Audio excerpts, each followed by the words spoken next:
میں سے جب ایجپشین کنگ ٹوٹن خامون کا خزانے سے بھرا ٹوم ڈسکور کیا گیا تو اس خبر نے پوری دنیا میں ہلچل مچا دی تھی۔ 26 فیٹ پہاڑ کے اندر چھپا ہوا یہ ٹوم 3000 سالوں میں پہلی بار کھولا گیا تھا، جس کے اندر لا تعداد خزانے اور کنگ ٹوٹن خامون کی ممی بھی موجود تھی۔ اس ٹوم میں سے ملنے والا سونا بالکل پیور تھا اور اس کا ٹوٹل وزن 1,03,000 تولہ سونے کے برابر تھا، جو تقریباً ایک ٹویوٹا گاڑی کے وزن کے برابر بنتا ہے۔ ویسے تو اس ٹوم سے ملنے والا تمام خزانہ اور گولڈ پرائس لیس ہے، لیکن اگر ایک ایسٹیمیٹ لگایا بھی جائے تو آج کے دور میں اس کی قیمت 5.5 ارب روپیوں کے برابر۔ یہ ٹوم ڈسکور ہونے کے بعد آرکیولوجسٹ یہ دیکھ کر پریشان تھے کہ آج کے ماڈرن دور میں بھی اتنا زیادہ سونا پہاڑوں سے ڈھونڈنے اور نکالنے میں ایک مائننگ کمپنی کو کم سے کم بھی 10 سال لگ جاتے ہیں، تو آخر 3000 سال پہلے جب نہ ہی کوئی مشینری تھی اور نہ ہی کوئی ٹیکنالوجی، تب اینشینٹ ایجپشنز نے یہ سونا نکالا تو آخر کیسے اور کہاں سے؟ فرینچ گولڈ ایکسپرٹ تھامس فاشر اپنی ٹیم کے ساتھ اس مشکل ترین چیلنج کا راز جاننے کے لیے میدان میں اتر آئے۔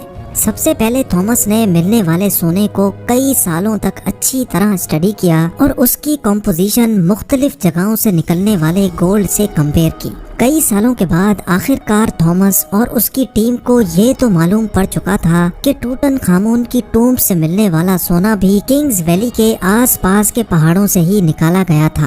اب چیلنج تھا وہ پہاڑ ڈھونڈنے کا جہاں سے اینشینٹ مائنرز اتنا زیادہ سونا نکالتے تھے، لیکن یہ ٹاسک کوئی ہلکا پھلکا ٹاسک نہیں تھا۔ کنگز ویلی کے گرد ہزاروں پہاڑ موجود ہیں اور یہ جاننا کہ سونا کون سے پہاڑ سے نکالا جاتا تھا یہ واقعی ایک انتہائی مشکل ترین کام تھا۔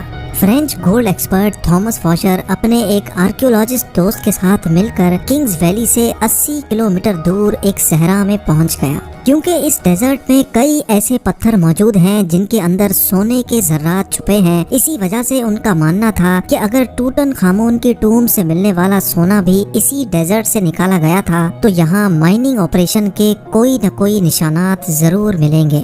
یہ صحرا 1,36,000 اسکوائر کلومیٹر تک پھیلا ہوا ہے، جہاں گرمی اور پانی کی شارٹیج کی وجہ سے زندگی نہ ہونے کے برابر ہے۔ تھامس کا ماننا تھا کہ اتنا زیادہ سونا اگر اسی صحرا کے کسی پہاڑ سے نکالا گیا ہوگا تو ظاہر ہے اس میں کافی زیادہ مین پاور بھی لگی ہوگی۔ تھامس اور اس کا ساتھی اسی کھوج میں صحرا کے اندر جاتے رہے۔ اس بنجر صحرا میں کئی گھنٹوں تک سفر کرنے کے بعد کافی اندر جا کر ان کو پہاڑ کے نیچے ایک عجیب منظر دیکھنے کو ملا۔ قریب جا کر معلوم پڑا کہ یہ ایک قدیم زمانے کا کنواں تھا جو پوری طرح سے خشک پڑا ہوا تھا۔ یہ بات تو ظاہر تھی کہ یہ کنواں کسی دور میں یہاں سے گزرنے والے قافلوں کو پانی فراہم کرتا تھا، لیکن حیرت انگیز طور پہ یہاں کچھ اور بھی تھا جو اس کنویں سے بھی زیادہ امپورٹنٹ تھا۔ جی ہاں، تھامس اور اس کے ساتھی کو یہاں ایک پرانا کمرہ بھی بنا ہوا دکھا جو اندر سے ایک عبادت گاہ کا منظر پیش کر رہا تھا۔ اس کمرے کی دیواروں اور چھت پر کافی محنت سے پتھروں پر کارونگ کر کے پینٹنگز بنائی گئی تھی۔ جب اس آرٹ ورک کو غور سے دیکھا گیا تو اس میں ایک ایسا راز چھپا تھا جس کو دیکھ کر یقین کرنا مشکل تھا۔ تھامس کے ساتھ آیا دوست جو کہ ایک آرکیولوجسٹ تھا، اس نے بتایا کہ اس پینٹنگ میں وہی راز چھپا ہے جس کی تلاش میں ہم لوگ نکلے ہیں۔ پینٹنگ میں ظاہر تھا کہ صحرا میں بنا یہ کنواں اور ریسٹ روم اس صحرا کا سب سے پہلا اسٹاپ ہے، جہاں پر اینشینٹ گولڈ مائنرز آرام کرنے کے لیے رکتے تھے۔ اینشینٹ انجینئرز نے گولڈ مائن تک جانے کے لیے کنووں اور ریسٹ ایریاز کا ایک نیٹ ورک بنایا ہوا تھا۔ ایک اندازے کے مطابق ہر ایک ریسٹ ایریا 70 سے 80 کلومیٹر کے فاصلے پر بنا ہوا ہے، اور ایک ریسٹ ایریا سے دوسرے تک پہنچنے کے لیے مائنرز کی ٹیم کو کئی دن لگ جاتے ہوں گے۔ جہاں اس ریسٹ ایریا سے ملنے والی انفارمیشن سے تھامس اور اس کا ساتھی بہت خوش بھی ہوئے، وہیں دوسری طرف ان کو یہ بھی معلوم پڑ گیا تھا کہ ایسے کئی اسٹاپس تک ان کو آگے مزید ٹریول کرنا ہے، کیونکہ جس منزل تک پہنچنے کے لیے تھامس کئی سالوں سے انتظار کر رہا تھا اور وہ منزل اب بہت زیادہ قریب دکھ رہی تھی، اسی وجہ سے انہوں نے صحرا کی گہرائی میں جانے کا فیصلہ کیا۔ بنجر صحرا میں ایک کے بعد دوسرا ریسٹ ایریا آتا گیا، لیکن گولڈ مائن جیسی کوئی چیز نظر نہیں آئی۔ آخر کار پورے 2 دنوں کے بعد تھامس کو ایک پہاڑ کے کنارے پڑے ڈھیر سارے پتھر دکھائی دیے۔ دیکھنے میں تو یہ ایک نارمل سین تھا، لیکن تھامس کا ماننا تھا کہ یہ جگہ اینشینٹ گولڈ مائنرز کا کیمپ لگتی ہے۔ اور ہوا بھی کچھ ایسا ہی۔ جی ہاں، اس جگہ پر پتھروں سے بنے کچھ ایسے ٹولز ملے جن کی مدد سے پتھروں کو توڑ کر ان کے اندر سے سونا نکالا جاتا تھا۔ یہ پتھر جو دکھنے میں ایک نارمل پتھر لگتا ہے، اس کو اس ٹول کی مدد سے توڑ کر کرش کیا جاتا تھا اور پھر اس کرش میں سے سونے کے ذرات الگ کیے جاتے تھے۔ جب اس جگہ مزید سرچنگ کی گئی تو یہاں گولڈ مائننگ کے کئی ٹولز زمین پر پڑے دکھائی دیے۔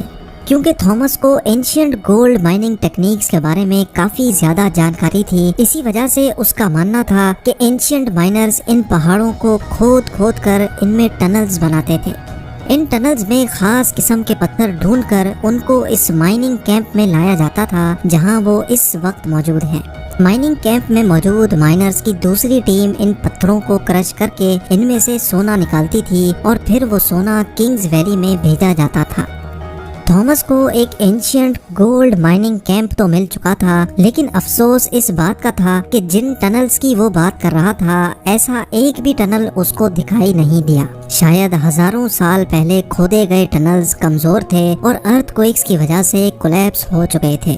ایکسپرٹس کا ماننا ہے کہ گولڈ مائننگ کا یہ طریقہ بہت ہی زیادہ مشکل ہے۔ اگر اس دور میں 100 لوگ ایک ہفتے تک گولڈ مائننگ کا کام کرتے ہوں گے تو اس میں سے وہ صرف 1 اسپون گولڈ کا اکٹھا کر سکتے ہوں گے۔ یعنی یہ کہنا بالکل بھی غلط نہیں ہوگا کہ ٹوٹن خامون کی ٹوم سے ملنے والا گولڈ مائن کرنے میں ہزاروں اینشینٹ مائنرز ایک ہی وقت میں کام کرتے تھے، لیکن پھر بھی ان کو یہ ٹاسک کمپلیٹ کرنے میں کئی سال لگے ہوں گے۔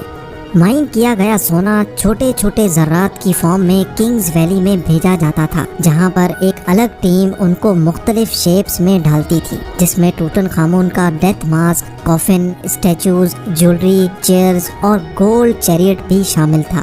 1922 میں جب ہاورڈ کارٹر نے یہ ٹوم ڈسکور کیا تھا، تب اس میں 5000 مختلف قسم کی چیزیں موجود تھیں۔ ان تمام چیزوں کا کیٹلاگ بنانے میں ہی برٹش آرکیولوجسٹ کو پورے 10 سال لگ گئے تھے۔